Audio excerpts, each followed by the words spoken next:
Voilà, donc nous on va vous présenter l'atelier 3, donc qui s'est articulé autour de plusieurs questions. Donc d'abord, quelles sont les entreprises, quelles entreprises sont dans l'économie sociale et solidaire, et ensuite à quel type de besoins sociaux, économiques, éthiques répond l'entreprise ESS. Donc tout d'abord, l'ESS touche des types d'entreprises différents qui regroupent des valeurs telles que l'utilité générale et collective. Ensuite, on a aussi vu qu'elle avait un fonctionnement démocratique où une personne vaut une voix. Donc, c'est-à-dire que dans les entreprises, peu importe les capitaux que chacun a mis ou peu importe le degré de hiérarchie, une voix vaut une voix. Si j'ai bien compris, ça fait partie d'une des trames importantes de la création de l'entreprise sociale solidaire de l'ESS.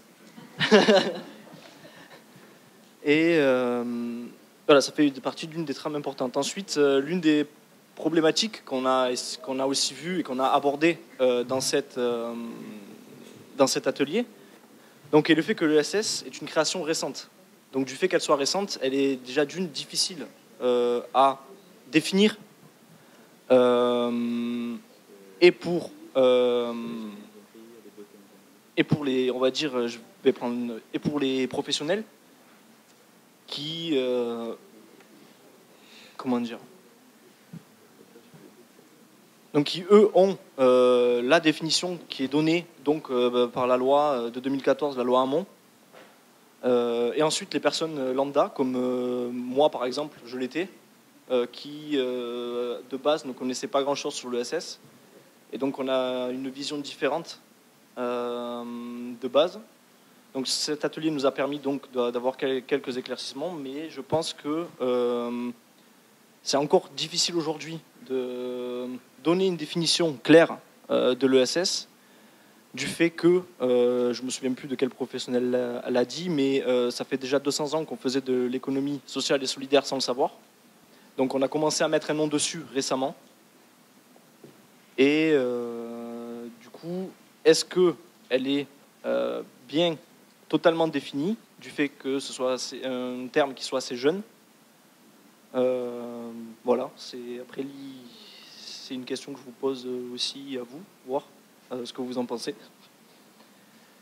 Et donc voilà, il y a aussi donc la loi Hamon, donc qui définit les statuts de l'entreprise. Donc il faut savoir qu'on peut trouver 4 statuts, donc la fondation, l'association, la coopérative et la mutuelle, à l'intérieur desquels on peut trouver plusieurs sous-compartimentations, sous-catégories. Ouais. Et voilà.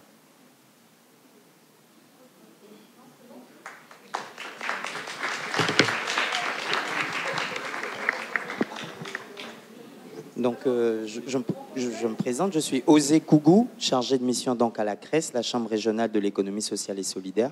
Simplement intervenir sur le dernier élément que tu as évoqué, sur la loi Hamon de 2014, donc, qui définit bien évidemment le périmètre de l'économie sociale et solidaire, avec des entreprises qui sont de fait relèvent de fait de l'économie sociale et solidaire, donc les associations, les coopératives, les mutuelles et les fondations. Et cette loi intègre, donc ouvre le champ de l'économie sociale et solidaire à des entreprises commerciales classiques, du moment où elles respectent donc des conditions qui sont liées justement à la lucrativité, donc limiter la lucrativité, avoir une utilité sociale et une gouvernance participative.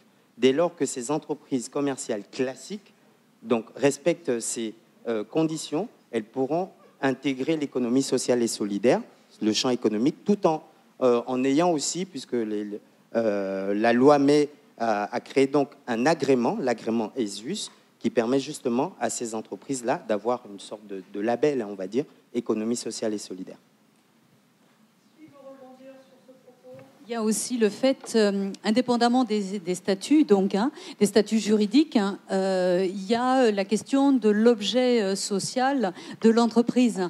Si l'entreprise a une utilité sociale, elle peut faire partie de l'économie sociale et solidaire, même si on est un auto-entrepreneur ou même un entrepreneur individuel.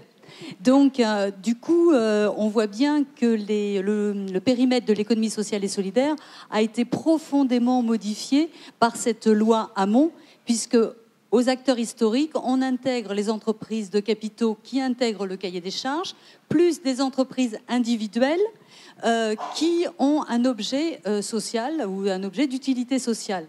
Donc, du coup, c'est plutôt dans la manière de faire fonctionner une entreprise qu'on va pouvoir définir qu'on est dans le domaine de l'économie sociale et solidaire. Avec la fonction démocratique, avec la fonction, les produits qu'on vend ou les produits qu'on transforme. Donc du coup, c'est si vous intégrez le domaine, par exemple, de l'agriculture biologique, du commerce équitable ou de la finance solidaire, vous êtes de fait dans le domaine de l'économie sociale et solidaire. Donc c'est votre objet qui vous définit c'est plus le contenu que la forme. Et ça a été une grande révolution et qui, à mon avis, on est au démarrage de quelque chose. Ça veut dire que demain, les grands acteurs historiques, si ils n'ont pas une bonne cohérence entre les valeurs et l'objet, eh bien, peut-être ils quitteront le champ de l'ESS. Donc, je pense qu'on est au début de la notion de révision et où toutes ces frontières sont flexibles et où on veut qu'il y ait une bonne adéquation entre les valeurs et la réalité. Et l'économie sociale et solidaire n'est pas récente. Elle, vous l'avez dit, elle date de 2 siècles. Donc, l'économie solidaire, oui, est récente, mais pas l'économie sociale.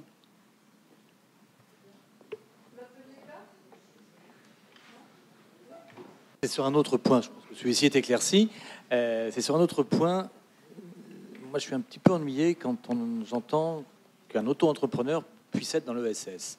Un des principes fondamentaux quand même de l'économie sociale et solidaire, c'est le principe de la dimension collective du projet.